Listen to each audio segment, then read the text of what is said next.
बृहद आरण्यक उपनिषद। बृहद का बृहत्वात् परिमाण तो बृहदारण्यकम।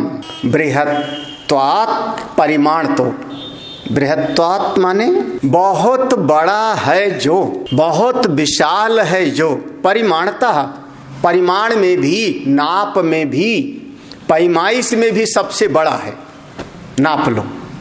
हाँ, कितने मंत्र हैं ईशावास्य में? 18, 19 और यहाँ पर 435 कंडिकाएं हैं। तो परिमाण में भी सबसे बड़ा है और अर्थ में भी सबसे बड़ा है। तो बृहत्वात् माने ये दोनों तरीके से, अर्थ की दृष्टि से भी और ग्रंथ की दृष्टि से भी, दोनों दृष्टि से बहुत बड़ा होने के कारण इसका नाम हुआ बृहदारण्यकम।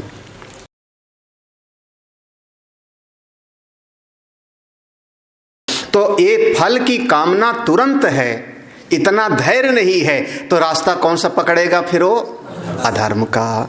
ठीक है ना, बिल्कुल समझना स्पष्ट। जब अधर्म का रास्ता पकड़ेगा तो धीरे धीरे उसमें उसको लोभ बढ़ता जाएगा। अरे बस एक ही रात तो हमने मेहनत किया, एक ही रात तो हम लोग मेहनत किए और रात भर में देखो 10 लाख इकट्ठा हो गया। कौन कमाई करे? दिन भर जो है हड्डी तोड़वावे और महीने में 5-10 हज़ार मिलता है। बस चलो गैंग बनाते, सुपर, यही ना। अब उसमें फिर बढ़ता जाएगा उसका, फिर वो अधर्म एक से दूसरा, दूसरे से चौथा, चौथे से 5वां, और जब बढ़ता जाएगा और एक समय पर जीवन समाप्त। जब जीवन समाप्त तो जाएगा कहाँ फिर वो अस्थावरांत अधोगति। परिणाम होगा अस्थावरांत, या तो पेड़ पौधा आदि बनेगा अस्थावरांत तो उसमें चला गया, और या तो अधोगति कहाँ बना जा करके? कीड़ा मकोड़ा आदि बन गया, अधोगति में चला गया। और इस प्रकार से जीव की एक गति हो गई, एक कर्म के क्षेत्र में एक गति हो गई। अब यहां से देखो दूसरी गति का वर्णन करते हैं। यहीं से छूटा था ना। कदाचित शास्त्रकृत संस्कार बलीयस्त्वं। कभी कभी, वही जैसे कहा मनुष्याणाम सहस्रेषु, कभी कभी किसी के भीतर, सैकड़ों में कोई 2-4 एकाध के भीतर शास्त्रकृत संस्कार, उसको बचपन से गुरुकुल मिल गया, उसके माता पिता शायद रामायण पढ़ते थे, भागवत पढ़ते थे, बच्चे को भी कहते थे चलो पढ़ के सुनाओ। तो वो क्या हुआ? संस्कार कहाँ से आया? शास्त्रकृत संस्कार। बिल्कुल स्पष्ट आपको कहूँ तो हमको आज तक हमने किसी भी ग्रंथ में, अपने स्वयं कह रहा हूँ, श्रवण कुमार की कहानी हमने नहीं पढ़ी। श्रवण कुमार की कहानी है, लिखा है, लेकिन हमने पढ़ा नहीं। लेकिन बचपन से याद है राजा मोरंग ध्वज की कथा। वो अतिथि की सेवा करते हैं, अपने बच्चे को चीर करके उन्होंने दिया। हमने पढ़ा नहीं, लेकिन बचपन में हमको तो हमारे नाना जी बैठ करके सुनाया करते थे, हम लोग सुना करते थे। वहाँ से संस्कार पड़ गया, उनका नियम था। फिर हमारी माता जी वो कहती थी रोज शाम को वो लालटेन रखो और 1 घंटा रामायण पढ़ के सुनाना है। एक ज्वाला प्रसाद कोई थे, उनकी टीका, पंडित ज्वाला प्रसाद की टीका की रामायण थी पोथी। अब शाम को 1 घंटा ऊँघते भी रहते थे, गुस्सा भी आता था, लेकिन उनका नियम था कि वो सुन के सोती थी। तो अब 1 घंटा सुनाओ। समझ में नहीं आता था, लेकिन अहिरावण की कथा, सुलोचना की, ज्वाला प्रसाद की टीका में 6 कथाएं थी। सुलोचना की कथा, अहिरावण की कथा, फिर भगवान को मिथिला में कैसे गाली ओली दिया, वो सारा प्रसंग उसमें आता है 6 पक करके। वो प्रसंग हमको आज तक याद है। कैसे याद है? हमने पढ़ा नहीं बाद में शास्त्र में। हाँ, कैसे याद है? बोले कदाचित शास्त्रकृत संस्कार, कभी कभी शास्त्र का ऐसा संस्कार आपको माता पिता से मिला, दादा दादी नाना नानी से मिला, या कहीं आप गुरुकुल में चले गए वहां श्रवण करने को मिला, और वो संस्कार चित्त पर आकर के बैठ जाता है। और कैसे? बलीय, वो संस्कार बलवान होके बैठ जाता है। दूसरे, और अब 4 बच्चे हैं, वो भी संस्कार दे रहे हैं। 4 बच्चे हैं, वो कहते हैं चलो बीड़ी पीते हैं, और शास्त्र का संस्कार चित्त में थोड़ा बलवान होके बैठ गया, नहीं हमको बीड़ी नहीं पीना। तो अब उसमें जो 4 बच्चे कह रहे हैं कि चलो ऐसा हम ताश खेले, बीड़ी पिए, वो संस्कार से ये वाला संस्कार बलवान होके बैठ गया। जब बलवान होकर के बैठ गया तब ये हमको श्रेष्ठ मार्ग पर ले जाता।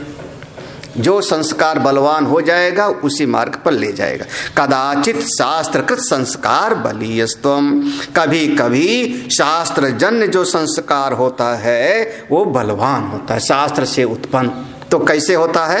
अब आगे, तातो मन आदि भी इष्ट साधनम बाहुल्येन उपचिनोति धर्माख्यम, तब वो अपने मन आदि भी, यहां पर लिखा मन आदि भी, तो जैसे पहले लिखा था ना मनोवाक काय कायई, पहले आया था ना मन वाणी और शरीर से वो अधर्म करता था। तो यहां पर मन के साथ में वो तीनों जोड़ लो, मन वाणी और शरीर, मनोवाक काय आदि भी। तब वो मन आदि के द्वारा इष्ट साधनम, अपने इष्ट को, अपने लक्ष्य को पाने के लिए कर्म करता है, कर्म करता है। लेकिन कैसे? बाहुल्येन धर्माख्यम उपचिनोति, बहुलता से, अधिकता से वो धर्म के मार्ग को ही चुनता है, धर्म के मार्ग का ही निर्णय करता है, धर्म के मार्ग पर ही चलता है। धर्माख्यम, पहले वाला था अधर्म किया, अब चूंकि संस्कार है शास्त्र का, ज्ञान उसका अच्छा है धर्म का, तो मन से, वाणी से, शरीर से जो करता है वो प्रायः बाहुल्यन, बाहुल्यन माने अब इसी को समझो कि अधिकतर पुण्य करता है, और कभी कभी थोड़ा बहुत हो चल जाता है। अधिकतर अब 4 दिन उसने जो है 4 दिन रोटी खिलाई गाय को, कुत्ते को, और एक दिन गाय ने दूध नहीं दिया तो 2 डंडा उसने मार भी दिया। किसने मारा तो नहीं है। वो एक किसान आदमी हल चला रहा था, गांव का आदमी, बैल है, 2 बैल हैं, हल चलाए जा रहा है, और बीच में गाली भी दिए जा रहा है, तेरा गुसैया मर जावे, चल हट, तेरा मालिक जो है नरक में जावे, ऐसा हो जावे, वैसा हो जावे, सब गाली दिए जा रहा है। महात्मा जी गुजर रहे थे उधर से, बोले बैल तो इसी के हैं, गुसैया मर जावे माने बैल का मालिक मर जावे। एक क्या बात हो गई। वो महात्मा जी पास में आ गए, किसान से कहा सुन सुन, और तुरंत हाथ जोड़ के महाराज प्रणाम, क्या है भोजन? बोले नहीं नहीं, मैं ये सोच रहा हूं कि तू ये बैलों को गाली दे रहा है। उसने कहा महाराज खेत जोत रहा हूं। बोले नहीं, खेत जोतते जोतते जब बैल थोड़ा सा इधर उधर करता है तो तू गाली भी दे रहा है, और गाली देते में बोल रहा है गोसैया मर जावे। ये गाली किसको लग रही है? अब वो थोड़ा चौंका, किसको लग रही मानो? तो उसने कहा महाराज जिसको समझ में आवे उसी को लग रही है। जो समझे उसको लगती है, हम कोई समझ बूझ के थोड़े गाली देती है। तो अब बताओ वैसे जो है, तो उसमें अब इसीलिए बहुत बढ़िया शब्द प्रयोग किया, बाहुल्यन। बाहुल्यन माने अधिकतर पुण्य करता है, शास्त्र के द्वारा संस्कार जो मन है, लेकिन कभी कभी थोड़ा बहुत हो जाता, तो अधिकतर पुण्य करता है, ज्यादा वो पुण्य करता है। धर्माख्यम हो गया ना, ठीक है। तब जब उसके भीतर शास्त्र का संस्कार होगा, सत्संग आदि का श्रवण करेगा, तब वो बलवान होगा। तो मन से, वाणी से, शरीर से अपने अभीष्ट की प्राप्ति के लिए जो भी कार्य करेगा, अधिकतर वो पुण्य का कार्य ही करेगा। अगली पंक्ति, तद दुविधम। अब ये जो धर्म के मार्ग पर चलेगा और कर्म करेगा, वो 2 प्रकार का होगा। तद दुविधम, ज्ञान पूर्वकम केवलम च, ज्ञान पूर्वकम, या तो उपासना के साथ कर्म करेगा, या तो उपासना के सहित वो कर्म को करेगा। हाँ समझना, यहाँ पर जो ज्ञान पूर्वकम शब्द है, ज्ञान माने होगा यहाँ पर उपासना। उपासना के सहित कर्म करेगा, और या तो केवल ही कर्म करेगा, उपासना बिल्कुल नहीं करेगा। अब दो बातें हो रही, दुविधम, दो प्रकार से, केवल कर्म करेगा और या उपासना के साथ करेगा। ठीक है ना? नहीं समझे? अरे दो तरह का समाज में आदमी का विभाग कर लो। कुछ लोग हैं सवेरे उठते ही चाय पिया, नाश्ता किया, जाके नौकरी करने लगे, बाल बच्चों को कमाया खिलाया, बिल्कुल ईमानदारी से। ईमानदारी से वो क्या कहेंगे, हम ईमानदारी से कमाते हैं, ईमानदारी से अपने बच्चों का पालन पोषण करते हैं। एक ये हो गया।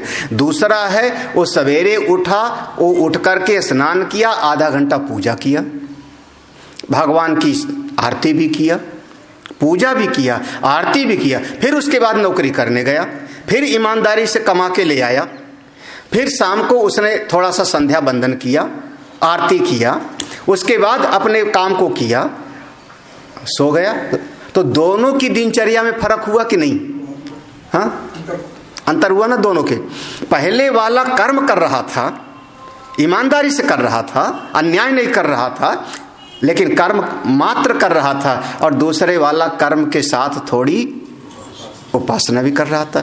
तो दो प्रकार से करेगा, या तो अब ज्ञान पूर्वकम केवलम च। हाँ, अब दोनों का फल देखना क्या बढ़िया है, आगे देखते जाओ। तात्र केवलम, अगर केवल कर्म करेगा तो तात्र केवलम पितृलोकादि प्राप्ति फलम। अगर केवल कर्म करेगा, क्योंकि उसने किसी का जो है नुकसान नहीं किया, अपना कर्म करता रहा ईमानदारी से, और कर्म करते करते मर गया, तो उसके भीतर वाला जो जाएगा। अब यहाँ पर आप याद ध्यान रखना, यहाँ पर आपका प्रत्यक्ष और अनुमान प्रमाण काम नहीं करेगा। यहाँ प्रत्यक्ष अनुमान प्रमाण से नहीं समझ सकते हो, तो यहाँ कौन सा प्रमाण लगेगा अब आपका? हाँ, वही जो चल रहा है कि वेद प्रमाण है। तो वो जो कर्म करते हुए अपने शरीर को छोड़ दिया, अब वहां से गया, तो कहाँ जाएगा वो? जीवन में उसने कर्म किया, ईमानदारी से कर्म किया, लेकिन भक्ति उपासना कुछ नहीं किया।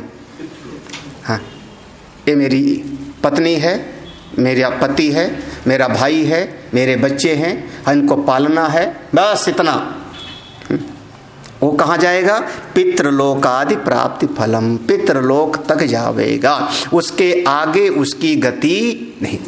अब बिल्कुल स्पष्ट कहूं, जो लोग सत्संग से उनका प्रेम नहीं है, मैं सीधा कह रहा हूं, सत्संग से लगाव नहीं है, पूजा उपासना से ज्यादा लगाव नहीं है, लेकिन ईमानदार हैं, दुनिया में लोग कहते हैं सज्जन हैं, ये तो सफेद कपड़े में, पैंट शर्ट में संत जैसे हैं, उनकी गति कहां तक? पितृलोक तक। हाँ, बिल्कुल सिद्धांत क्लियर होना चाहिए, है ना? ऐसे आपको समाज में मिल जाएंगे, खूब मिल जाएंगे, ऐसा नहीं कि नहीं, चारों तरफ मिल जाएंगे ऐसे लोग। अब हमारे एक सत्संगी भगत, उनको पार्क बनवाने में बड़ा मजा आता है ना? पार्क मेंटेन करना, सत्संग से नहीं। हाँ, सत्संग से नहीं। हाँ, तो अब उनसे कहो सत्संग में आओ, शाम को पार्क में जाएंगे, ये वाला पेड़ ऐसा करना है, वाला पेड़ वैसा करना है, तो वो सज्जन है, बिल्कुल सज्जन है, हम मान लेते हैं। हाँ, लेकिन अब सत्संग से रुचि नहीं, उपासना में ज्यादा मन नहीं लगता, तो मरेंगे तो कहाँ जाएंगे? पितृलोक तक, बस जाओ वहां तक।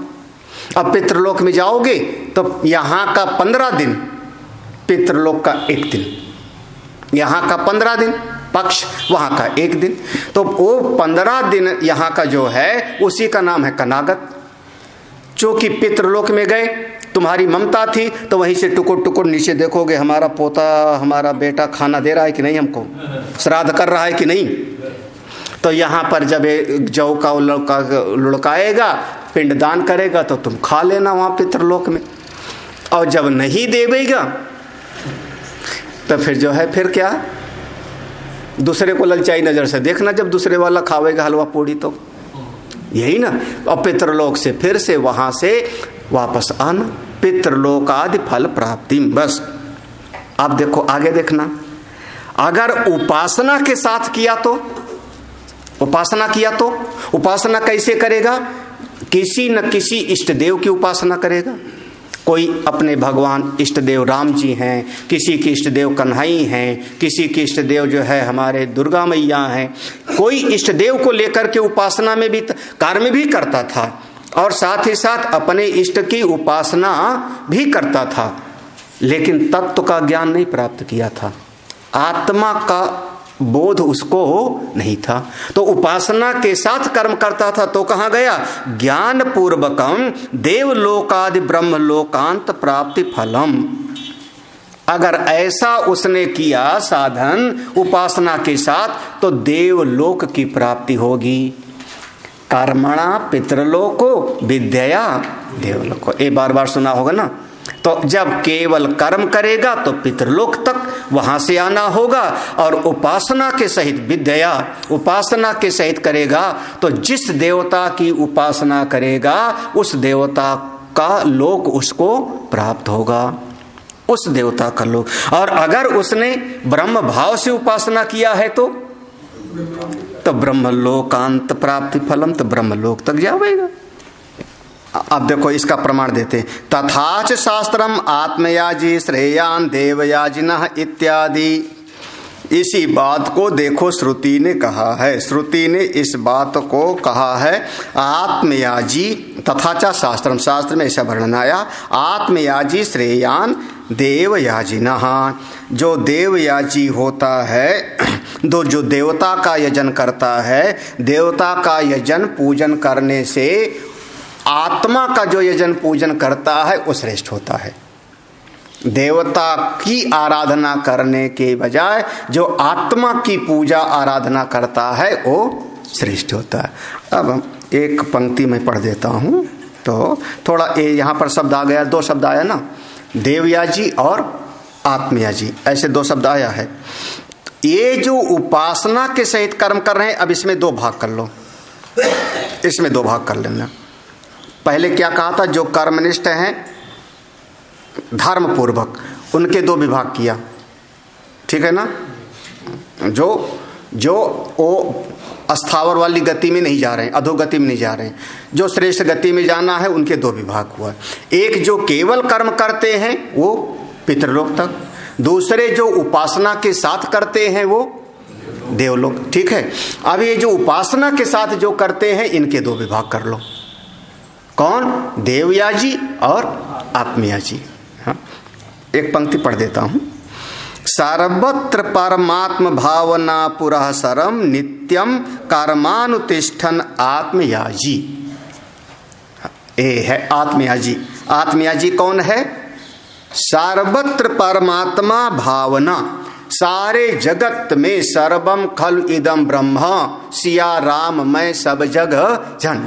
इस भावना के साथ सब परमात्मा का स्वरूप है, सब मेरे नारायण का ही स्वरूप है। इस भावना के साथ जो कर्म करता रहता है तो सब में अपनी आत्मा को देखता है, सब में अपने आत्म भाव को देखता है, तो उसको हमने कहा कि किसका यजन कर रहा है? अरे भाई, हमने सामने वाले को भी समझा कि वो भी आत्मा ही है, वो भी ब्रह्म ही है। अब उसको हमने एक रोटी खिलाई, तो जब वो भी आत्मा है और रोटी खिलाया आपने, तो किसका सेवा हो गई? अपनी आत्मा की, क्योंकि आत्मा समझा, ब्रह्म समझा उसको, और ब्रह्म समझ के आत्मा समझ के रोटी खिलाई, तो आत्मयाजी आत्मा का यजन किया, आत्मा में आपने आहुति दिया। जब परमात्मा भाव रख करके आप ऐसा करोगे तो उसका नाम होगा आत्मयाजी। ये जो आत्मयाजी होगा वो ब्रह्मलोक तक जावेगा, लेकिन ऐसा जावेगा ब्रह्मलोक की वहां से वापस नहीं आवे। ब्रह्मलोक से बहुत समय तक ब्रह्मलोक में रहेगा, और अंत में ब्रह्मा जी जब सृष्टि का प्रलय का समय होवेगा कल्प में अंत में, तो ब्रह्मा जी जितने उनके पास रहेंगे कहेंगे चलो सबको ब्रह्म ज्ञान देता हूं, और ब्रह्म ज्ञान दे के मुक्त कर देंगे। इसका नाम होगा क्रम मुक्ति। हाँ, जैसे सद्यो मुक्ति और क्रम मुक्ति। तो एक क्रम मुक्ति के मार्ग पर चले गए। कौन? आत्मयाजी, आत्मभाव से जो उपासना कर रहे थे ऐसे लोग। दूसरा वाला देखना, इसी उपासना सहित कर्म वाले के दूसरा विभाग, कामना पुरःसरम देवान यजमानो देवयाजी।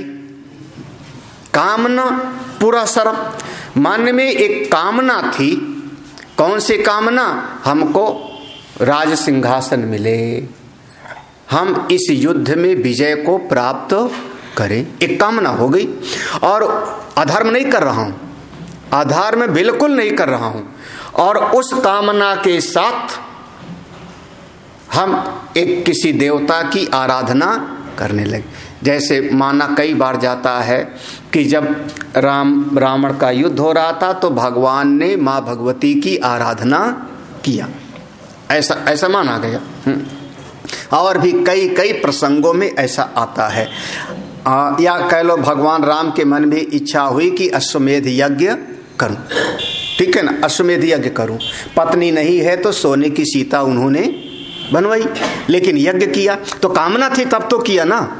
अश्वमेध यज्ञ पूरा होवे तब तो, इसीलिए तो कामना पुरःसरम, जब कामना के साथ अमुक किसी देवता की आराधना करता है तो उसका नाम हो गया देवयाजी।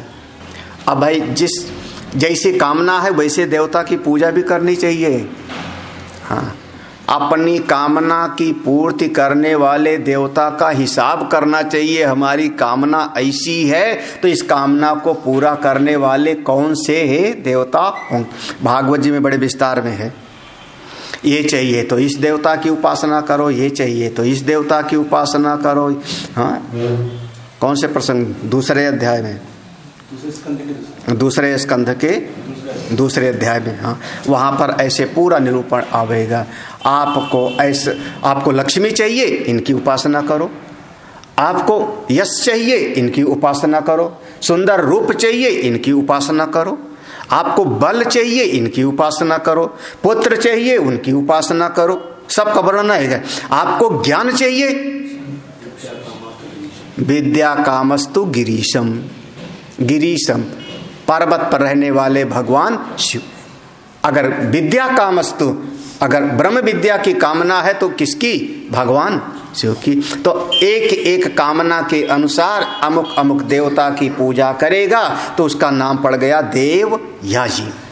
तो अब उसकी कामना पूरी होगी, यहां पर उसकी कामना पूरी हो गई और उसी के साथ में शरीर छूटा तो जिस देवता की उपासना कर रहा था उसी देवता का उसको मिल जाएगा लोक। हाँ, बिल्कुल यहाँ पर अपना चिंतन, ये सब शास्त्र के अनुसार ही श्रुति इसी बात को कहेंगी। तयोर मध्य कतरः श्रेयान इति विचारे। अब दोनों में आत्मयाजी और देवयाजी, दोनों की परिभाषा बता दिया। आत्मयाजी कौन और देवयाजी, दोनों के बीच में श्रेष्ठ कौन है, ये विचार करने का मन आया कि तयोर मध्य कतरः श्रेयान इति विचारे सति आत्मयाजी श्रेयान इति निर्णया कृतः।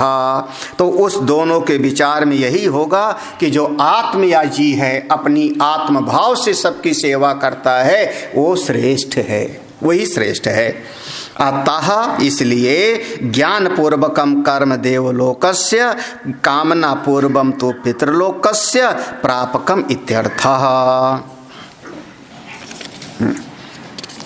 भाष्य में देखना, अब भाष्य में देखना। तो वहां पर दो विभाग किया था ना, ज्ञान उपासना के सहित कर्म करने वाले में दो विभाग किया।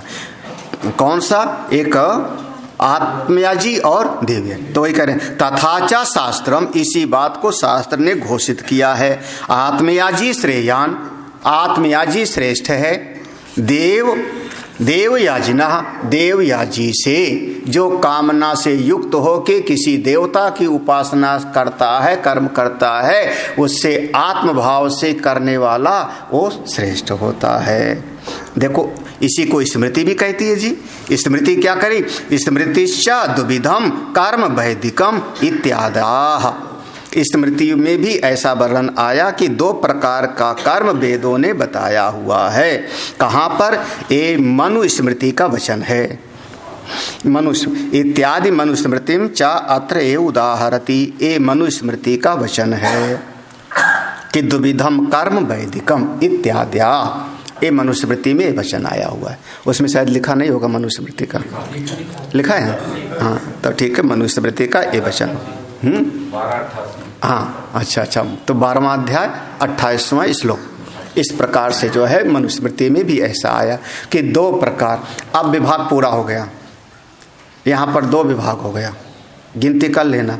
एक तो अधोगति वाला हो गया, ठीक है, जो मनमर्जी वाला करते थे। दूसरे शास्त्र के संस्कार से जो युक्त हो गए वो कर्म कर रहे हैं। उनमें 2 विभाग हुआ था, 2 विभाग हुआ था। एक केवल कर्म और एक उपासना के सहित कर्म। तो केवल कर्म करने वाला पितृलोक गया और उपासना के सहित करने वाला देवलोक गया, ठीक है। उसकी मतलब ये दोनों की श्रेष्ठ गति हो गई। उसमें भी अगर भेद करना चाहो तो एक आत्मयाजी हो गया और एक देवयाजी हो गया। तो देवयाजी से आत्मयाजी श्रेष्ठ है। आत्मयाजी को क्रम मुक्ति मिलेगी और देवयाजी को देव लोक मिलेगा। विद्या देव लोका।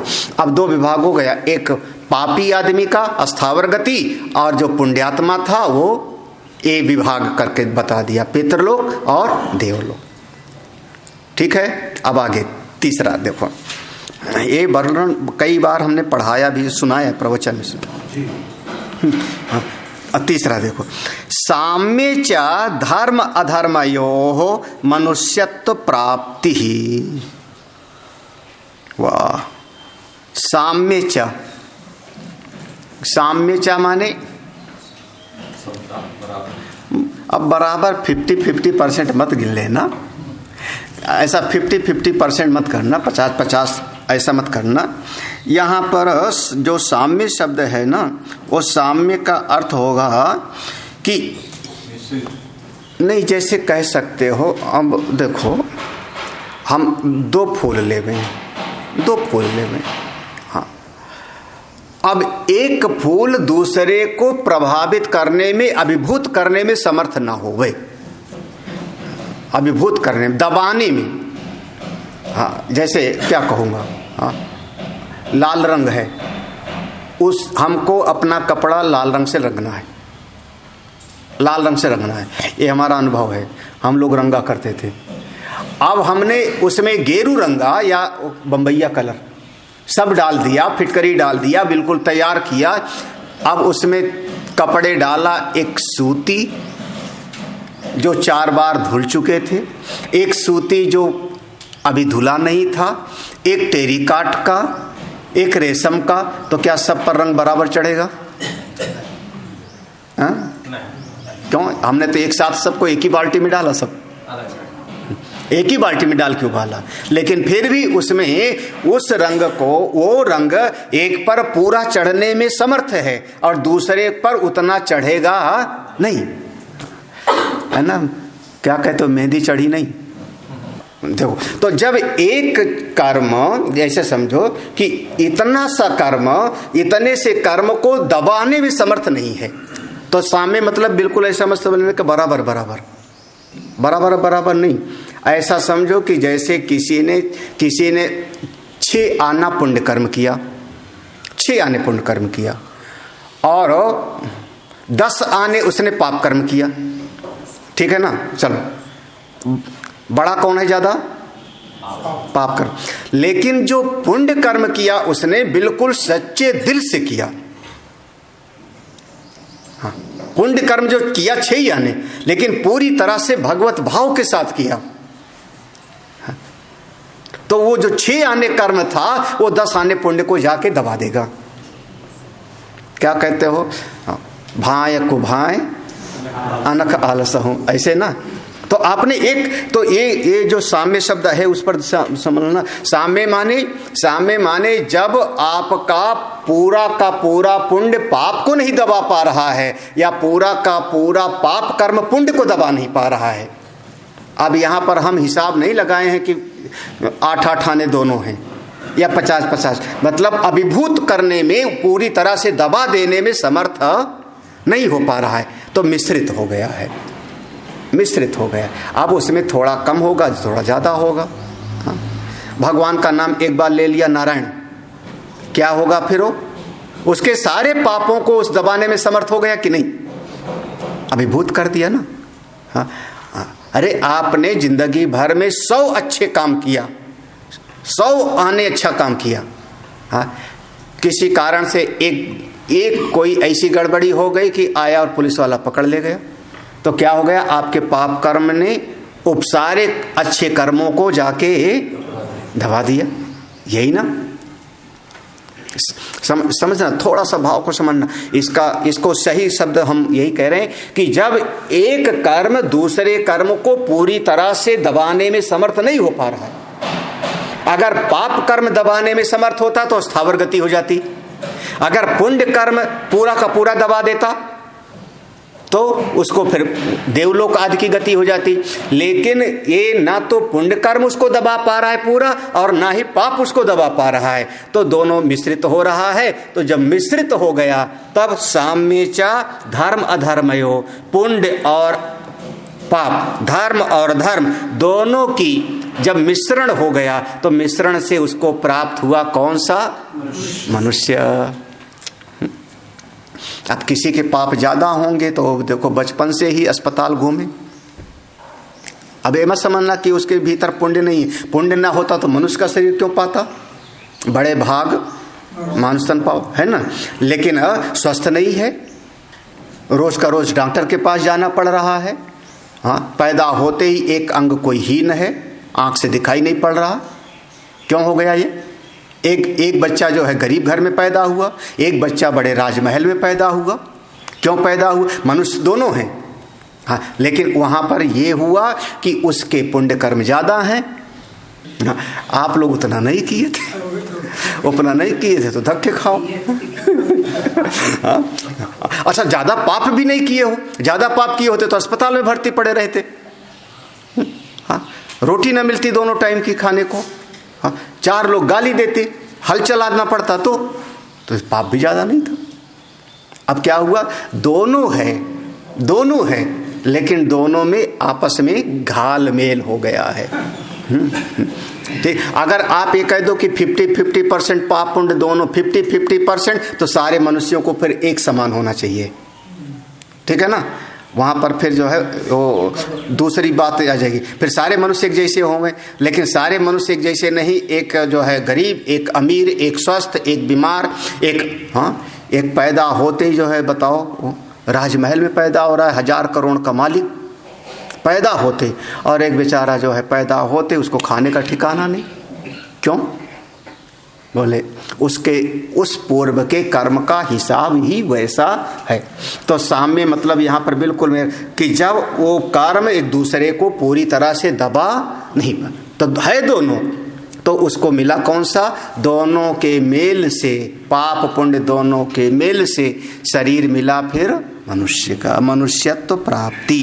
अब हो गया पूरा का पूरा हिसाब। हाँ, हो गया। वो जो पीछे गया, जो इस शरीर को छोड़ के जाएगा जन्मांतर संबंधी, वो जो जाएगा कहाँ जाएगा? बोले अधोगति में जाएगा, या पितृलोक में जाएगा, या देवलोक में जाएगा, और या फिर से आकर के मनुष्य बनेगा। ठीक है। अब आगे देखो, एक कर्म का क्षेत्र यहीं तक है, एक कर्म का है। हाँ, ये जो पूर्व मीमांसा वाला प्रसंग है वो कहना चाह रहे हैं कर्म में इतना ही है। एवं ब्रह्माद्या स्थावरांता स्वाभाविक अविद्यादि दोषवतो धर्म अधर्म साधन कृता संसार गति नाम रूप कर्माश्रय। एवं इस प्रकार से ब्रह्माद्या, आदि में ब्रह्मा जहां थे, आदि सबसे पहले पुरुष कौन? ब्रह्मा। ब्रह्माद्या, ब्रह्मा से लेकर के अस्थावरांता, चींटी तक, पेड़ पौधे तक, ब्रह्मा से लेकर के स्थावर तक पूरा का पूरा हिसाब बता दिया है। आप कह रहे ये अंतिम निष्कर्ष है। इस प्रकार से ब्रह्मा से लेके स्थावर पेड़ पौधे पर्यंत जितने भी प्राणी हैं स्वाभाविक अविद्यादि दोषवताम, सब में स्वाभाविक रूप से अज्ञान है। अज्ञान ना होता तो उनको देवता ना बनना पड़ता। पुण्य कर्म ज्यादा था तो देवता बन गए, पाप कर्म ज्यादा था तो असुर बन गए। लेकिन पाप और पुण्य दोनों के मूल में क्या था? अविद्या। स्वाभाविक अविद्यादि दोषवतो, ओ अविद्या महारानी ज्यों की त्यों बैठी हैं, ब्रह्मा से लेकर के कहाँ तक? हाँ, स्थावर तक में, सब में। और जब अविद्या है तो उस अविद्या के कारण फिर क्या होगा? सुख की चाह, इष्ट की प्राप्ति की चाह और अनिष्ट से बचने की चाह। वो इच्छा होगी, जब इच्छा होगी तब उसके लिए फिर वही कर्म करेगा। तो कर्म कौन सा करेगा? धर्म अधर्म साधन करता, फिर धर्म का करेगा या तो अधर्म का करेगा। और फिर वो संसार में फिर वैसे तुम्बी की जैसा ऊपर और नीचे। कहां पर? कौन से संसार में? तो कहते हैं संसार गति नाम रूप कर्माश्रया, जहां पर तीन चीज का नाम हम देते हैं संसार, नाम रूप और कर्म। ये तीन है, नाम रूप कर्माख्य, नाम रूप कर्माश्रय। जहां पर नाम रूप, भाई एक आकार बना, रूप बना, शरीर, एक शरीर हुआ। अब वो शरीर का किसी अन्य से व्यावर्तन करने के लिए हमने एक नाम दे दिया, संज्ञा। नाम हमेशा किसी अन्य का व्यावर्तन करता है। हाँ, अब ये सब व्याकरण थोड़ा पढ़ना चाहिए ना। नाम व्यावर्तन करता है ना, संज्ञा। हाँ, नहीं समझ में आया? नहीं, अरे इतनी सी बात है। हमने एक नाम लिया, कोई एक नाम लिया, गुलाब। इसका मतलब क्या हुआ? उसने गेंदा को किनारे कर दिया, कमल को किनारे कर दिया, यही ना, गुड़हल को किनारे। संज्ञा करती है अन्य का व्यावर्तन। हाँ, और तब हमने कहा गुलाब का फूल लाओ, तो सबका व्यावर्तन करके किसी एक का अवधारण हो गया। आप में से एक का नाम ले लूं, ऐसे मैं कोई भी बात बोल रहा हूं तो सबके लिए लागू हो रहा है। जिसको समझ में आता है कि मेरे लिए कहा गया, किसी का सब समझ गए। लेकिन एक का अगर नाम ले लूं तो अन्य का हो गया व्यावर्तन। तो उस रूप को संज्ञा एक मिल जाती है जिसका नाम पड़ गया नाम, तो रूप उसका एक नाम। और जब रूप बन गया, नाम बन गया, तो आपने कहा माधव एक गिलास पानी लाओ। अब क्या करोगे फिर? कर्म। बस यही संसार है, एतावती संसार गति, इतने संसार की गति है। नाम रूप कर्म, नाम रूप कर्म, इसी में आप डामाडोल होते रहो, बस इतना ही है। हाँ, हो सकता है आपको 4-5 हाथ मिल जाए तो कौन बन गए आप? देवता। देवता बन गए 4-5 हाथ वाले, उसमें कौन सी बड़ी बात है। बड़ा शरीर मिल गया, यक्ष बन गए। गायन की विद्या आ गई, रूपे तो बदला, कौन सा नाम पड़ गया? गायन की विद्या आ गई, गंधर्व बन गए, यही ना। 10 सिर मिल गया तो हाँ, कौन सा हो गया? रूप बदल गया, नाम बदल गया, रूप बदल गया, नाम बदल गया। और फिर जब नाम बदल गया, रूप बदल गया, वैसे वैसे आप करना शुरू कर दोगे फिर काम, कर्म। बस संसार इतना ही है, इतना ही है संसार जी। अब यहाँ पर एक पैराग्राफ पूरा हो गया। अब इसी पैराग्राफ का अंत में कहते हैं कर्मकांड इतना ही बताता है बस। पूर्व मीमांसा कर्मकांड आपको यहीं तक ले जाएगा। आप यज्ञ करो, आपको श्रेष्ठ रूप मिल जाएगा, देवता बन जाओगे। आपका नाम हो गया कौन? कुबेर। आपका नाम कौन पड़ गया? बोले अश्विनी कुमार हैं।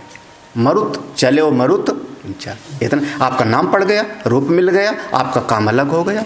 आप कौन हो गए? देवताओं की सेना के सेनापति हो गए, हो गया बढ़िया।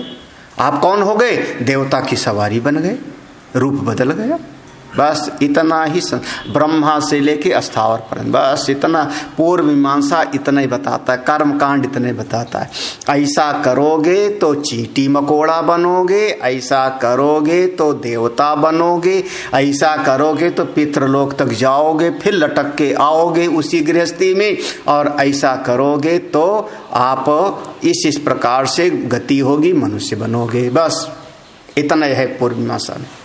उस बात को अब यहाँ पूरा का पूरा समापन करने अभी उपसंहार है। तदेव इदम व्याकृतम साध्य साधन रूपम जगत प्राग उत्पत्ते अव्यकृतम अव्याकृतम आसीत तदेव इदम। यह जो एक वहाँ पर प्रश्न किया था ना, और उसने कहा था ना ये जगत में जो दृष्ट विषय है यहाँ हमारा प्रत्यक्ष और अनुमान से काम चल जाता, ऐसे बोला था ना वो, कि जो जगत है दृष्ट विषय है यहाँ हमारा प्रत्यक्ष और अनुमान से काम चल जाता है, तो हमको वेदोत की जरूरत है, ऐसे कहा था ना। तो कह रहे हैं तदेव इदम, तदेव इदम माने यहाँ तदेव तदा एव इदम, इसका अर्थ हुआ ब्रह्मा से लेके चीटी तक में, ये ब्रह्मादि स्थावर पर्यंत, वहां से ले आना इसको। तो ये ब्रह्मा से लेके स्थावर पर्यंत ये जितना कुछ है ये कौन है? व्याकृत जगत है। व्याकृत माने व्यक्त हुआ है, पैदा हुआ है। कैसे पैदा हुआ? इस जगत में क्या है? साध्य साधन रूपम। यहाँ ये लक्ष्य है तो इसको ऐसे आप कर्म करोगे तो मिलेगा।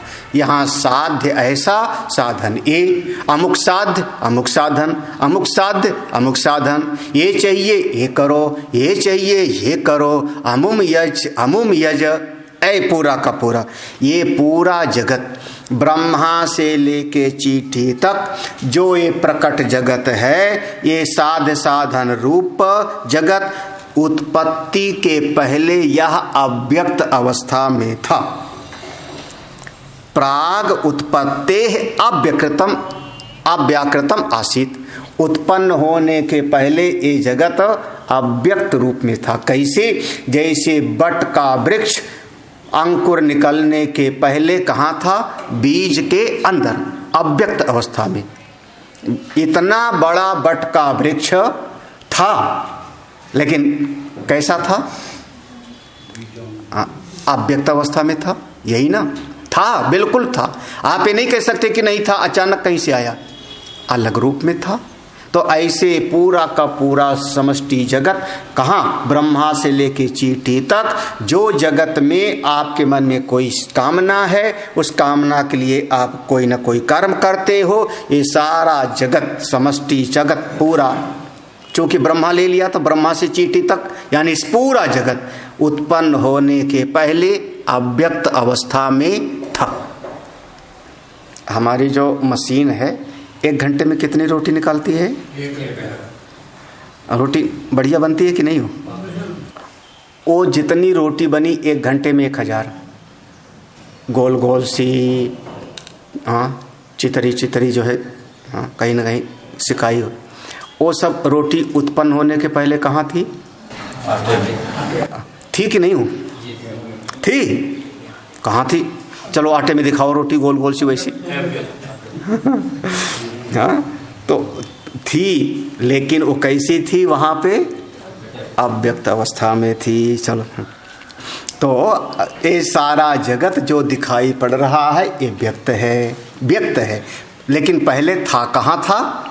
अव्यक्त में। फिर यही जो अव्यक्त से अब हुआ क्या? देखो, सा ये से बीज अंकुरादिवत अविद्याकृता संसार आत्मनि क्रियाकारक फल अध्यारोप लक्षणो अनादि अनंतो अनर्थ इति तस्मात् विरक्तस्य अविद्या निवृत्तये तद विपरीत ब्रह्म विद्या प्रतिपत्ति अर्थोपनिषद आरभ्यते। अब ये पूरा का पूरा यहाँ समापन हो रहा है संगति का, एक तरीके से एक विषय का। इसके बाद अगले प्रसंग का संगति लेंगे। कह रहे हैं साइस, यह जो जगत है, जो जगत आप देख रहे हो व्यक्त, ये पहले अव्यक्त था, फिर वहां से व्यक्त हुआ, फिर प्रलय होगा तो अव्यक्त में चला जाएगा, फिर वहां से फिर कभी न कभी व्यक्त। कैसे? जैसे बीज से अंकुर हुआ, पेड़ बना, और फिर वो बीज बन गया।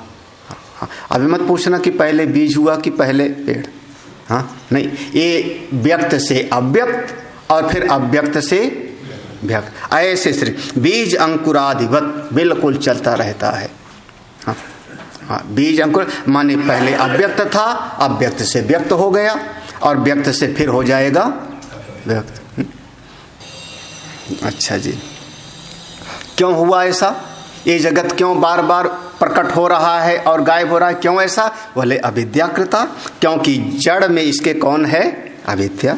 और अविद्या के कारण यह व्यक्त और अव्यक्त होने वाला जगत है, इसमें जब कोई शरीरधारी जीव पैदा हुआ तब इस संसार में ये अपनी आत्मा में अज्ञान के कारण, अविद्या के कारण अपनी आत्मा में ही, आत्मा शुद्ध है, निर्विकार है, लेकिन उसमें ये चढ़ा देता है आत्मा के ऊपर क्रिया कारक फल अध्यारोप लक्षण। मैं करता हूँ, मैं देह वाला हूँ, मैं देह वाला हूँ, मुझको ये फल चाहिए, मैं करने वाला हूँ, हाय हाय मैंने प्रयास किया लेकिन मेरा कार्य सफल नहीं, आज मैं सुखी हूँ, आज मैं दुखी। क्रिया कारक और फल, इसका क्या किया? अपने ऊपर अज्ञान के कारण आरोप कर दिया। किस पर? अपनी आत्मा पर। अब देखना यहाँ अध्यास का निरूपण हो रहा है। अभी तो ये जो जगत है, इस जगत में आपका जन्म हुआ। अब थोड़ी देर समझना, यहाँ ब्रह्मा से लेके चींटी तक कहा था ना, ऐसे कहा था ना, ब्रह्मा से लेके छोटे जीव तक, तो ये शरीर भी तो उसी में आ गया ना। तो ये शरीर पहले था अव्यक्त, अब हो गया, फिर हो जाएगा अव्यक्त, फिर व्यक्त होगा, यही होगा ना। तो ये जो आपका अव्यक्त से व्यक्त हुआ, प्रकट हो गया, फिर इसके कारण अपनी आत्मा को नहीं जाना, और जो ये शरीर के भीतर वह जीवात्मा आया इसमें, वो अपनी आत्मा को तो जाना नहीं, इस शरीर के भीतर अविद्या के कारण नहीं जाना, तो इस शरीर को ही मैं मान बैठा। जब शरीर को मैं मान बैठा, तो फिर क्रिया कारक फल का हो गया भीतर अध्यारोप, उस पर चढ़ा लिया। कब से चल रहा है? अनादि। हाँ हाँ, अरे ऐसे समझो ना, सरल भाषा में बोलता हूँ, सरल भाषा में। वह जो ये शरीर के भीतर वाले की बात हो रही है ना बार बार, वो जो शरीर के भीतर वाला जब गया, देवलोक पितृलोक आदि गया, तो हो गया था यहाँ से अव्यक्त। फिर वहां से अपने वासना के अनुसार फिर से आया, एक शरीर धारण कर लिया, तो क्या हो गया? फिर व्यक्त हो गया। जब शरीर धारण कर लिया, इस शरीर के भीतर आ गया और अपने असलियत को जाना नहीं, तो मान बैठा देहो हम, मैं शरीर हूँ, मैं ये काम करने वाला हूँ, मुझको ये वाला फल चाहिए। बस ये कब तक चलता रहता? बोले अनादि, अनादि काल से चला रहा है। अनादि माने अब ये मत पूछना कि पहले शरीर बना कि पहले कर्म, पहले जीव बना कि पहले कर्म, ये मत पूछना। क्यों?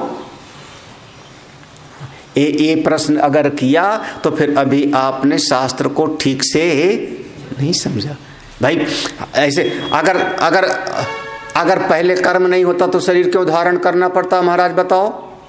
बोले हाँ भाई ये भी बात सही है, पहले कर्म नहीं होता तो शरीर क्यों? हाँ यही ना, कर्म किया था तो शरीर धारण किया, यही ना। अच्छा फिर शरीर धारण किया तो क्या किया?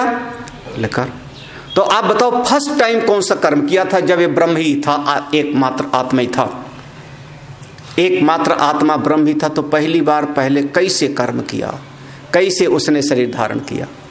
पहले कर्म हुआ कि पहले शरीर? पहले कर्म हुआ कि पहले शरीर? हमने कहा पहले मुर्गी हुई कि पहले अंडा, पहले बीज हुआ कि पहले वृक्ष?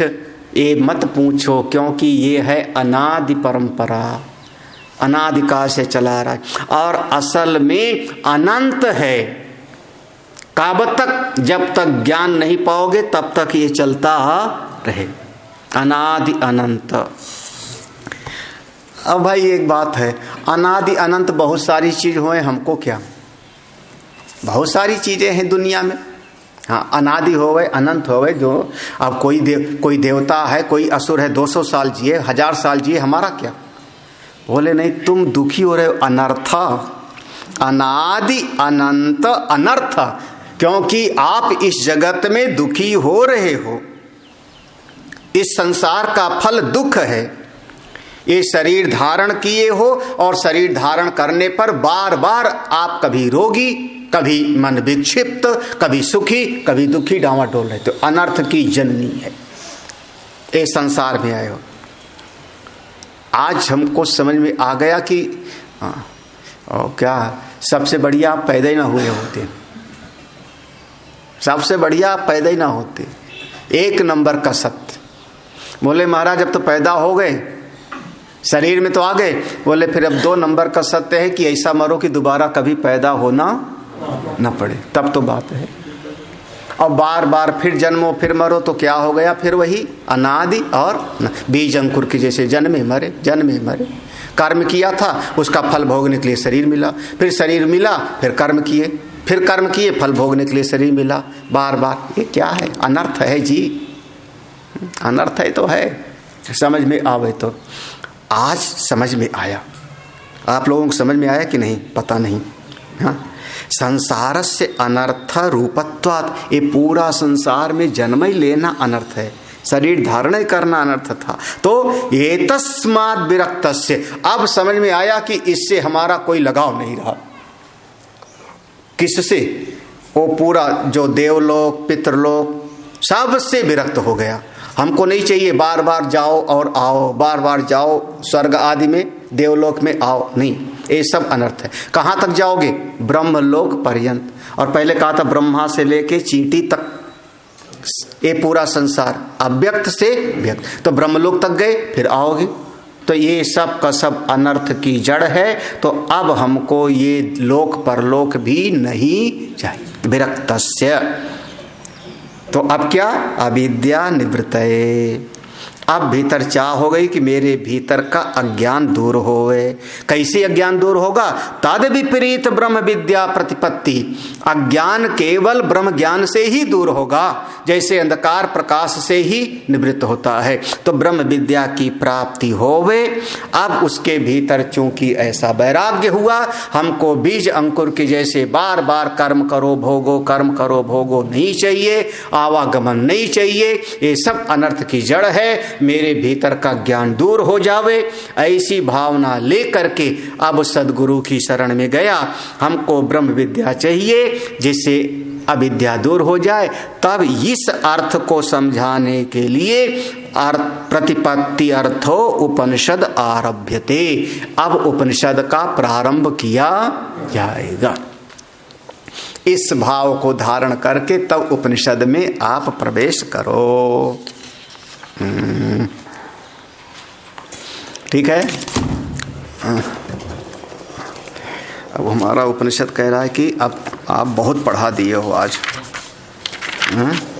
आगे पढ़ना है अभी।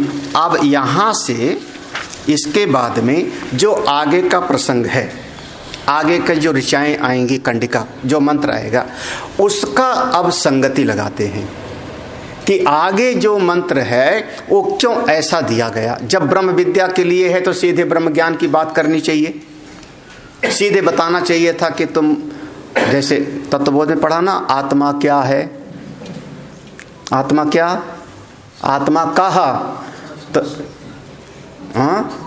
स्थूल सूक्ष्म कारण शरीराद व्यतिरिक्तः पंचकोशातीतः सन् अवस्थरात्रय साक्षी सच्चिदानंद स्वरूप।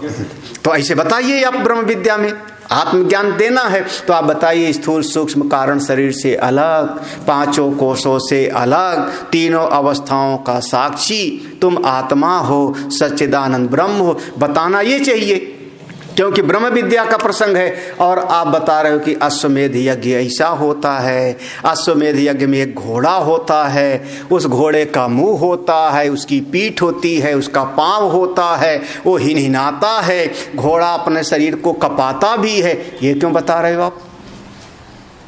तो अब उसकी संगति है आगे के मंत्र में, जो ऊषा व अश्वस्य, ऐसा जो घोड़े का अश्वमेध यज्ञ का जो वहाँ उदाहरण लिया, उसकी संगति लगाते हैं यहाँ से। वो ऐसा प्रसंग क्यों है? तो आगे पढ़ें कि रहने दें कल के लिए? थोड़ा सा पढ़ लें, आसान सा है, कोई ऐसा कठिन नहीं, बहुत आसान सा है। कठिन वाला हो गया, अब आगे ज़्यादा कठिन नहीं है। अस्य तु अश्वमेध कर्म संबंधिनो विज्ञान से प्रयोजनम एषाम अश्वमेधे नाधिकारा तेषाम अस्माद एव विज्ञाना तत्फल प्राप्ति विद्या व कर्मणा व। तदह एतत् लोक जित एव इत्येवम आदि श्रुतिभ्यः। देखो अब यहाँ पर बात इतनी सी है, आस्य तु, अब इस प्रसंग में जो आगे अश्वमेध कर्म संबंधी दृष्टांत आएगा, अश्वमेध यज्ञ का वर्णन आएगा आगे, उसका वर्णन ये है कि विज्ञानस प्रयोग, उसका क्या प्रयोजन है। आगे अश्वमेध जो यज्ञ का निरूपण आएगा उसमें उपमा आदि आएगी, उसका प्रयोजन क्या है। तो कहते हैं येषाम अश्वमेधे न अधिकारा, जिसका अश्वमेध यज्ञ करने में अधिकार नहीं है, जो अश्वमेध यज्ञ नहीं कर सकते। कौन नहीं कर सकते? अरे ब्राह्मण नहीं कर सकता, वैश्य नहीं कर सकता, शूद्र नहीं कर सकता, अंग भंग होगा तो नहीं कर सकता, अंग भंग होगा तो नहीं कर सकता, जिसकी पत्नी नहीं हो वो नहीं, वो पत्नी नहीं तो भी नहीं कर सकता। हाँ, तो ऐसे बहुत सारे लोग हैं जिनका अधिकार अश्वमेध यज्ञ करने में नहीं। तो येषाम अश्वमेधे नाधिकारा तेषाम अस्माद एव विज्ञानात्, वो इस अश्वमेध यज्ञ के विज्ञान से ही उसके फल को प्राप्त कर ले में। अश्वमेध यज्ञ का फल चाहिए लेकिन अश्वमेध यज्ञ करने का अधिकार हमको नहीं। तो कैसे? उस अश्वमेध का एक तरीका दूसरा है कि उसको ठीक प्रकार से समझने से भी उसका फल प्राप्त हो जाता है। हाँ, क्या बात है। हाँ, तो अब ये कैसे कहते हो कि जानने से फल मिल जाएगा? वाह वाह, जानने से कैसे फल मिल जाएगा? प्रैक्टिकल भी होना चाहिए। हाँ, जानने से कैसे फल मिल जाएगा? हाँ, अभी जान लो कि ये आम जो है आम्रपाली आम है, दशहरी आम है, उससे क्या स्वाद मिल जाएगा? करने से, खाने से स्वाद मिलेगा ना, जानने से कैसे फल मिलेगा? जानने से कैसे मिलेगा? बोले शास्त्र प्रमाण। चुप, बोलना मत, श्रुति प्रमाण। क्योंकि यहाँ प्रत्यक्ष और अनुमान दोनों फेल हैं। यहाँ शास्त्र ने ऐसे कहा है, क्या कहा? विद्याया व कर्मणा व। ये देखो अभी शास्त्र में आया विद्याया व कर्मणा व। विद्या से भी फल प्राप्त होता है और कर्म का अनुष्ठान करने से भी फल प्राप्त होता है। ये देखो शास्त्र का वचन है। उस कर्म के विषय में उसका अनुष्ठान करने पर भी फल प्राप्त होता है और उसका ज्ञान होने पर भी वो फल प्राप्त। अब शास्त्र ने ऐसा कहा है। हाँ, तदहा एतत् लोक जितेव, ये भी श्रुति का एक श्रुति ही है। इत एवं आदि श्रुतिभ्य, ये भी वह व्यक्ति जो होगा साधन, वो जब उपासना करेगा, यहाँ पर प्राण उपासना की बात आती है, उसमें ये मंत्र है, प्राण उपासना करने से वो इस लोक का फल प्राप्त कर लेता है। करेगा उपासना यहाँ पर और जीत लेगा, प्राप्त कर लेगा वो अपने उपास्य का लोक। उसने यहाँ अपने चित्त में भावना किया, अपने चित्त में यह जो प्राण है हमारा, यही हिरण्यगर्भ है, उपासना यहाँ किया और पद मिल जाएगा उसको ब्रह्मलोक का, वो इस लोक को जीत लेगा। तदहा ततहा ये तत्लोक जितेव, वह इस लोक को जीत लेता है। ये देखो श्रुति ने ऐसा कहा है, तो अब शास्त्र की बात पर विश्वास रखो और मान लो कि कर्म को करने से भी फल मिलता है और जिसका कर्म में अधिकार नहीं है वो उसको ठीक प्रकार से जान लेवे तो उसको भी फल प्राप्त हो। लेकिन वैदिक कर्म का, गृहस्थी वाला कर्म मत लगाना हो, नहीं तो आप घर में बैठे बैठे कह दो कि हम जलेबी बनाना सीख गए, जलेबी का खाने का फल मिल जाएगा। ऐसे नहीं। हाँ, ऐसे नहीं, यहाँ पर तो आपको करना पड़ेगा, लेकिन वैदिक कर्म में उसके ज्ञान से भी फल प्राप्त होता है। अरे कितनी बार आप कहते हो, कितनी बार कहते हो, इस स्तुति का जो सुबह शाम पाठ करता है उसके 7 जन्मों के पाप, 7 जन्म कृतम पापम स्मरणेन नश्यति। सब मिल जाता है। हाँ बिल्कुल। तो फिर अब वो क्या हुआ, कैसे मान? तो जो भी चाहोगे। फिर अब यहाँ से प्रश्न कर दिया उसने फिर पूर्व पक्षी आ गया।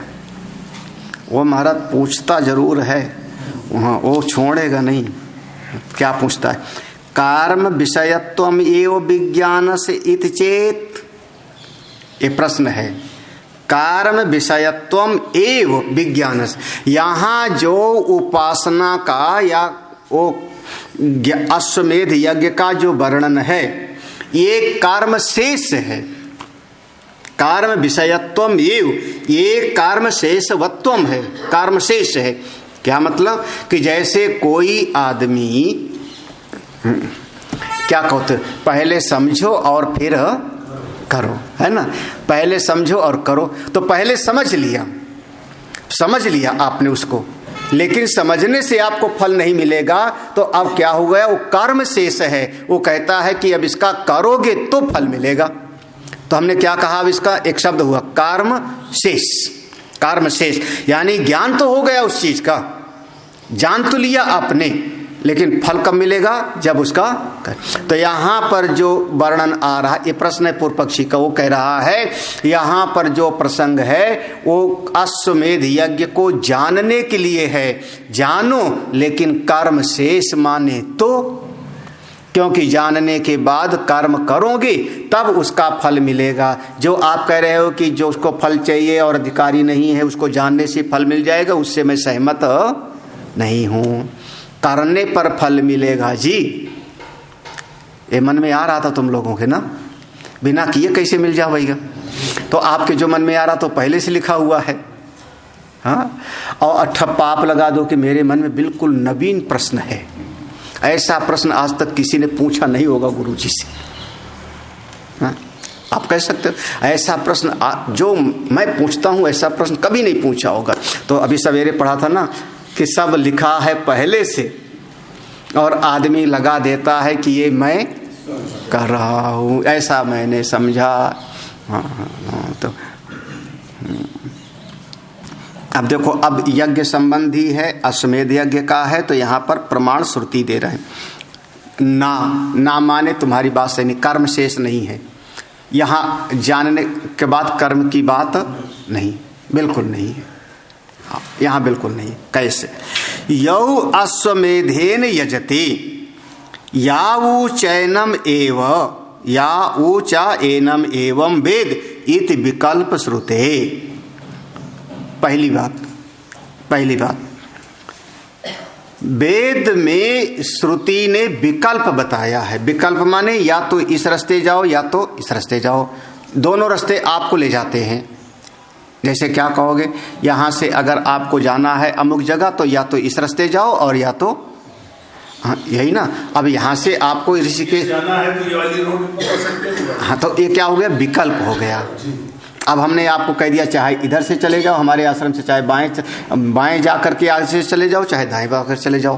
तो आपके सामने विकल्प हो गया ना, ये भी कर सकते हो और ये भी कर सकते हो। पहुंचोगे कहाँ पर, उस रोड पर पहुंचोगे। तो ऐसे वेद भगवान ये मंत्र है, वेद ने विकल्प दिया है। क्या, यौ अश्वमेधेन यजते, जो अश्वमेध का अनुष्ठान करता है, यजते माने अनुष्ठान करेगा, वो भी उसका फल पाएगा। यावूचा एनम एवं वेद, जो इसको जानेगा वो भी उसी फल को प्राप्त करेगा। लो, वेद में तो लिखा है ऐसा। इति विकल्प श्रुते, श्रुति ने साक्षात ऐसा विकल्प पहले से दे दिया है कि करने वाला भी उस फल को पावेगा और जानने वाला भी उस फल को पावेगा। इसीलिए जो लोग आपको शायद होश भी नहीं, ज़्यादातर समाज के लोग समझते नहीं इस बात को। जब आप सत्संग सुनोगे, सत्संग में आपने आत्मविद्या ब्रह्म विद्या की बात सुन रहे हो, भले पूरा अनुभव नहीं हुआ लेकिन शास्त्र के वाणी का श्रवण तो कर रहे हो ना, उसी का ही इतना फल मिलेगा कि जो आम करने वाले जो चीज नहीं पा सकते वो आप सत्संग से पास लोगे। हजार काम जो परिश्रम करने वाले वो नहीं कर पाते। कैसे पा लिया आपने, कैसे पा लिया, बोले सत्संग का फल है। यही कहते हो ना, सत्संग का फल है। ये हमारे शास्त्र में बार बार वर्णन आता है। जब सत्संग में बैठे आप श्रवण करते हो तो भी फल मिलता है जी आपको। अब यहां तो कुछ कर नहीं रहे हो ना, हाँ, हाँ, हाँ, लेकिन सब काम हो जाता है। अरे वेद में आएगा कि क्या आएगा? जो ऐसा ज्ञान प्राप्त करेगा, चारों तरफ से उसको ला ला करके सारी प्रकृति उसको वस्तुएं देती रहेगी। गाओ, अश्व, स्वर्ण, वो सारी प्रकृति उसको ला ला करके कैसे देती है? आप तो परिश्रम करते हो दिन भर तो भी नहीं मिलता, चाहते भी हो, मेहनत भी करते हो, लेकिन जो इस श्रवण करता है, चिंतन करता है, उसको वह वस्तु प्राप्त हो जाती है। हाँ? तो कैसे हो जाता? यहाँ पहुँच पे तो नहीं पाते, यहाँ तक पहुँचना भी नहीं है राम कृपा बिनु पावन सोई। ये ईश्वर की बहुत बड़ी कृपा है, कोई समझे तो उसी बात को करे। तो श्रुति ने विकल्प दिया है कि करने से भी, अश्वमेध यज्ञ का अनुष्ठान करने से भी वही फल मिलता है, और उस विद्या को जानने से भी वही फल की प्राप्ति होती है। ये विकल्प श्रुति, ये विकल्प दिया। और दूसरी बात है, देखो दूसरी बात है, विद्या प्रकरणे चा अमननाथ।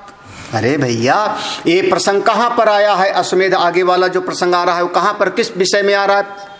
प्रसंग कौन सा है? बोले ब्रह्म विद्या के प्रकरण में आ रहा है। जैसे अब देखो, ये प्रकरण है, ये इसको कहते हैं श्रुति लिंग वाक्य प्रकरण स्थान समाख्या। याद है ना, हमने पढ़ाए थे एक बार। श्रुति लिंग वाक्य स्थान प्रकरण समाख्या, ये कुछ चीजें होती हैं जो हमको शास्त्र के ऋचाओं का अर्थ का निर्णय कराती। अब इसको सरल भाषा में कहूँ, सरल भाषा में, किस समय पर क्या चीज होता है? आपने भोजन करने के समय बैठे हो और भोजन करते समय आपने कहा सैंधवम आनय। भोजन करते समय सैंधवम आनय, सैंधव का अर्थ घोड़ा होता है, सैंधव का अर्थ घोड़ा होता है, और सैंधव का अर्थ सेंधा नमक भी होता है। तो अब अगर आप भोजन करते समय आपने कहा सैंधव लाओ, तो सेवक कौन सा लावे? घोड़ा है ना। अच्छा, आप कहीं यात्रा करने के लिए निकल ही रहे हो, और उस समय उसने कहा कि सैंधव माने, तो आप एक कटोरी नमक लेके आओ, तो अब शकुन हो गया ना। उस समय क्या लाना है? तो किस समय की बात है? तो यहां प्रकरण कौन सा है? कह रहे हैं विद्या प्रकरणे, ब्रह्म विद्या के प्रसंग में यहां पर ये अश्वमेध यज्ञ की बात आवेगी। इसलिए प्रकरण के कारण भी यहां पर ज्ञान से ही फल प्राप्ति होगा, कर्म शेष मानना उचित नहीं है ना। प्रकरण माने समय, ऐसे समझ लो कहां पर कहा गया। राम नाम सत्य है, सही है कि गलत? सही है, राम नाम सत्य है। यहाँ नहीं, हाँ, शमशान पे नहीं, राम नाम सत्य, राम नाम मीठा है, कोई गा के देख ले। राम नाम सत्य है या नहीं? बस है तो ठीक है, कोई बात नहीं। जब दूल्हा घोड़ी पे चढ़ने रहे हो तब बोलना।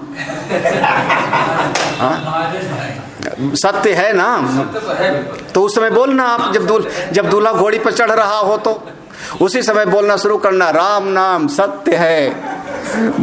आपका कचूमर निकालेंगे लोग।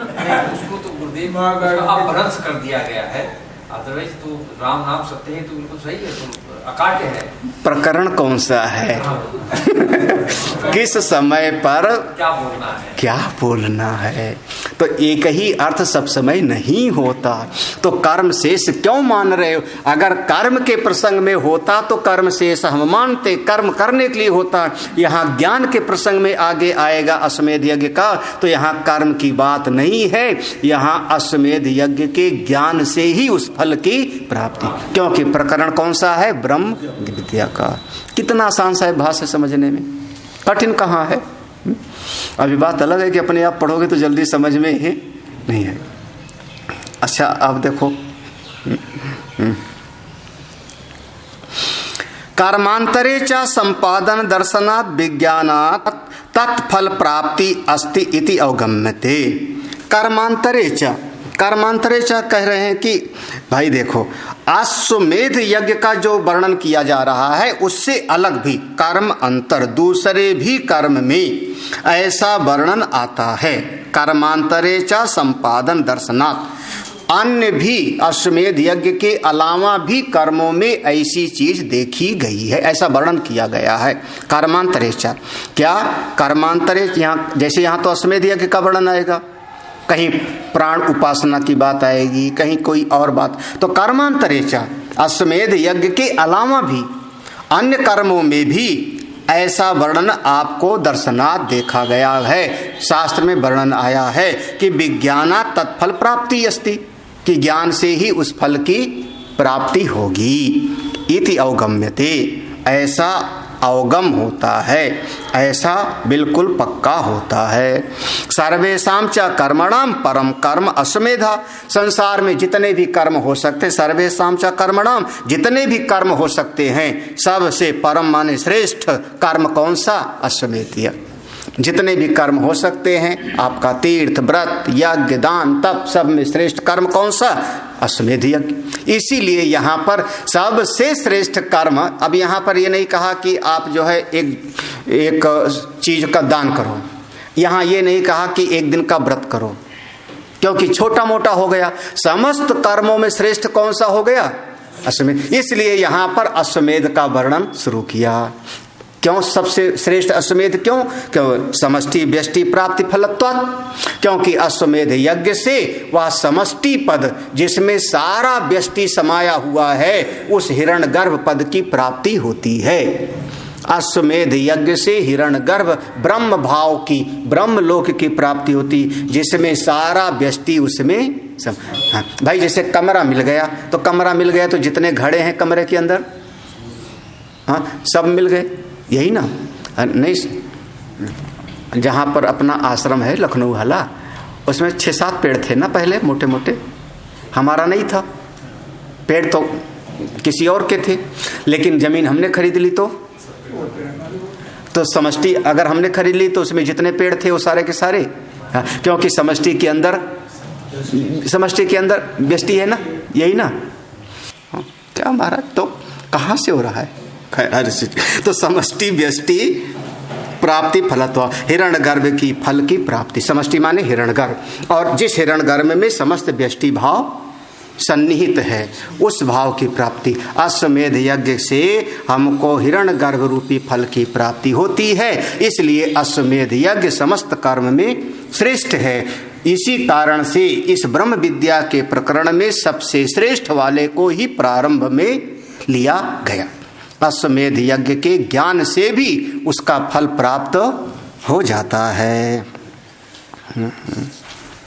तस्य चा इह ब्रह्म विद्या प्रारंभ आमननाम सर्वकर्मणाम संसार विषयत्व प्रदर्शनार्थम तथा च दर्शयिष्यति फलम अस्नाया मृत्यु भावम। देखो तस्य च, यहाँ पर जो तस्य है ना, तस्य माने वो जो पुण्य कर्म करके, अश्वमेध कर्म करके या अश्वमेध ज्ञान की प्राप्ति करके हिरण्यगर्भ रूपी फल पाएगा। तो तस्य च इह, उस अश्वमेध यज्ञ रूपी कर्म का यहाँ पर जो वर्णन है, किस प्रकरण में है? यहाँ पर ब्रह्म विद्या प्रारंभ आमननाम, यहाँ ब्रह्म विद्या का प्रारंभ करने के प्रसंग में जो यह वर्णन आया उस अश्वमेध यज्ञ का, वो इसलिए आया कि सर्व कर्मणाम संसार विषयत्व, सारे कर्म, जितना भी कर्म आप कर लो वो सब संसार के अंतर्गत ही रहे। प्रदर्शना संसार विषयत्व, बिल्कुल। चाहे अश्वमेध यज्ञ का आप अनुष्ठान करके चले जाओ, चाहे उसका ज्ञान प्राप्त करके जाओगे कहाँ? हिरण्यगर्भ तक। और पहले क्या कहा था, याद करना, वो ब्रह्मा से लेके चींटी तक सब अव्यक्त था, फिर व्यक्त हुआ, फिर जो विद्या और कर्म दोनों का करेगा ब्रह्मलोक तक जाएगा। तो ब्रह्मलोक से लेके ये सब का सब संसार के अंतर्गत ही है। और संसार कैसा? अनित्य, विनाशी, अनर्थ वाला। इसलिए इससे वैराग्य प्राप्त करके आत्मज्ञान प्राप्त करना चाहिए। तथाचा दर्शयिष्यति, इसी बात को इसी उपनिषद में आगे दिखाया जाएगा, आगे बताया जाएगा। क्या? सबका फलम कैसा? अस्नाया मृत्यु भावम, या हिरण्यगर्भ रूपी जो है, जो हिरण्यगर्भ रूपी है वो भी मृत्यु से व्याप्त है। फलम अस्नाया मृत्यु भावम। ये भी क्षुधा रूपी, उसको भी भूख लगी, उसको भूख लगी तो उसने एक बनाया, एक जब उसको भूख लगी हिरण्यगर्भ को, आगे दिखाया जाएगा, हिरण्यगर्भ को भूख लगी तो उसने एक रचना किया जीव की, एक बना, तो उसने कहा इसी को खा जाऊं। पहले उसने सोचा खा जाऊं, फिर हिरण्यगर्भ ने सोचा ये तो बहुत थोड़ा सा अन्न है, अगर खा लूंगा तो फिर भूख लगेगी तो इतने से ना खाऊं, पहले ज़्यादा अन्न करूं, पहले ज़्यादा बने उसके बाद खाऊंगा। तो ऐसे प्रसंग आएगा। तो वो भी मृत्यु से, भूख रूपी मृत्यु से वो भी व्याप्त है, उसको भी भूख लगती है, उसको भी भय लगता है। यहीं पर आएगा द्वितीयात् वै भयम भवति, इसी उपनिषद में आएगा। तो उसको भी भूख मृत्यु आदि से डर लगता है, तो वो भी संसार के अंतर्गत ही है। इस बात को बताने के लिए इस विद्या के प्रकरण में आया है कि आप अश्वमेध यज्ञ से, अनुष्ठान से भी ब्रह्मलोक तक जा सकते हो, ज्ञान से भी ब्रह्मलोक तक जा सकते हो। जब अश्वमेध की बात कर दी तो नीचे के सारे कर्म उसके अंतर्गत समझ गए, आ गए। तो ऐसा वर्णन किया। तो ब्रह्मलोक पर्यंत मृत्यु भाव से ग्रसित है, इसलिए आपको आत्मज्ञान के मार्ग पर चलना चाहिए। ओम पूर्णमदा पूर्णमिदं पूर्णात् पूर्णमुदच्यते पूर्णस्य पूर्णमादाय पूर्णमेवावशिष्यते। ओम शांति शांति शांति। हरि ओम। श्री गुरुभ्यो नमः। हरि ओम।